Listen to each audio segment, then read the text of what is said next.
കോതമംഗലം നിയോജകമണ്ഡലത്തിൽ വൻ വികസന പദ്ധതികൾ യാഥാർത്ഥ്യമാക്കുമെന്ന് LDF പ്രകടന പത്രിക. തങ്കളം കാക്കനാട് 4-വരിപ്പാതയുടെ നിർമ്മാണം പൂർത്തീകരിക്കും. പട്ടയ നടപടികൾ വേഗത്തിലാക്കിക്കൊണ്ട് കൂടുതൽ കുടുംബങ്ങളെ ഭൂമിക്ക് ഉടമകളാക്കി മാറ്റുന്നതിനുള്ള നടപടികൾ സ്വീകരിക്കും. ആലുവ മൂന്നാർ 4-വരിപ്പാത റോഡിന്റെ നിർമ്മാണം വേഗത്തിലാക്കും. കോതമംഗലം ആധുനിക ക്രിമിറ്റോറിയത്തിന്റെ നിർമ്മാണം വേഗത്തിൽ പൂർത്തീകരിക്കും.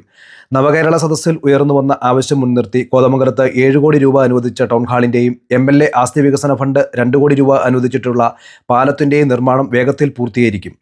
ഭൂതത്താൻകെട്ട് മിനി ജലവൈദ്യുത പദ്ധതിയുടെ നിർമ്മാണം വേഗത്തിലാക്കും. ആവൊലിച്ചാൽ വിലാഞ്ചിറ ലിഫ്റ്റ് ഇറിഗേഷൻ പദ്ധതിയുടെ നിർമ്മാണം ത്വരിതഗതിയിൽ പൂർത്തിയാക്കും. ആലുവ കോതമംഗലം 4-വരിപ്പാത നിർമ്മാണം പൂർത്തിയാക്കും. ചേലാട് അന്താരാഷ്ട്ര സ്റ്റേഡിയത്തിന്റെ നിർമ്മാണം വേഗത്തിൽ പൂർത്തീകരിക്കുന്നതിനുള്ള നടപടി സ്വീകരിക്കുമെന്നും വാർത്താസമ്മേളനത്തിൽ LDF ഭാരവാഹികൾ അറിയിച്ചു. CPM ജില്ലാ സെക്രട്ടറി S സതീഷ് പ്രകടന പത്രികയുടെ പ്രകാശനം നടത്തി. LDF നേതാക്കളായ R Anilkumar, PT Benny, Shaji Muhammad, KA Joy, AA Anshad, Roni Mathew, Manoj Gopi, Thomas Thombrayil, Shaji Peechakkara, Antony Pullan, Sajan Ambatt, Baby Paulose തുടങ്ങിയവർ പങ്കെടുത്തു. അദ്ദേഹത്തിന്റെ പേരിൽ ഇപ്പോൾ തെരഞ്ഞെടുപ്പ് കമ്മീഷൻ തന്നെ പറയുന്നത് 7 ക്രിമിനൽ കേസുണ്ടെന്നാണ്.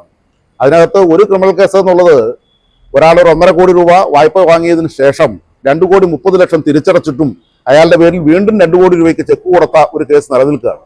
അതിനകത്ത് 9 പേര് പ്രതികളാണ്. അതിൽ 1-ാം പ്രതിയാണ് UDFന്റെ സ്ഥാനാർത്ഥി എന്നുള്ളതും കാണേണ്ടതുണ്ട്. അപ്പോൾ ചീറ്റിംഗ് കേസ് അടക്കം 7 ക്രിമിനൽ കേസുകളിൽ പ്രതിയാണെന്ന് അദ്ദേഹം തന്നെ തെരഞ്ഞെടുപ്പ് കമ്മീഷന് എഴുതി കൊടുത്തിട്ടുള്ള ഒരു കാര്യമാണ്. അങ്ങനെ ഒരാൾ നമ്മുടെ നാടിന് വേണോ എന്നുള്ള ചിന്ത നാട്ടിൽ സ്വാഭാവികമായിട്ടുമുണ്ട്. വട്ടിപ്പലിശയ്ക്ക് പണം എടുക്കുക എന്നുള്ള സമീപനം സ്വീകരിക്കുന്ന, അല്ലെ കൊടുക്കുക എന്നുള്ള സമീപനം സ്വീകരിക്കുന്ന, ആളുകളെ പിടിച്ചുപറിക്കുക എന്നുള്ള സമീപനം സ്വീകരിക്കുന്ന ഒരാളാണ് UDFന്റെ സ്ഥാനാർത്ഥിയായി കോതമംഗലത്ത് വന്നിട്ടുള്ളത് എന്നുള്ളത് പ്രസ്താവ്യമാണ്. അത് ജനം നല്ലതുപോലെ വിലയിരുത്തും. കഴിഞ്ഞ തെരഞ്ഞെടുപ്പിലും ഇത് അങ്ങനെ തന്നെ വിലയിരുത്തിയതാണ്. തുടർന്നും ജനം അങ്ങനെ തന്നെ വിലയിരുത്തും.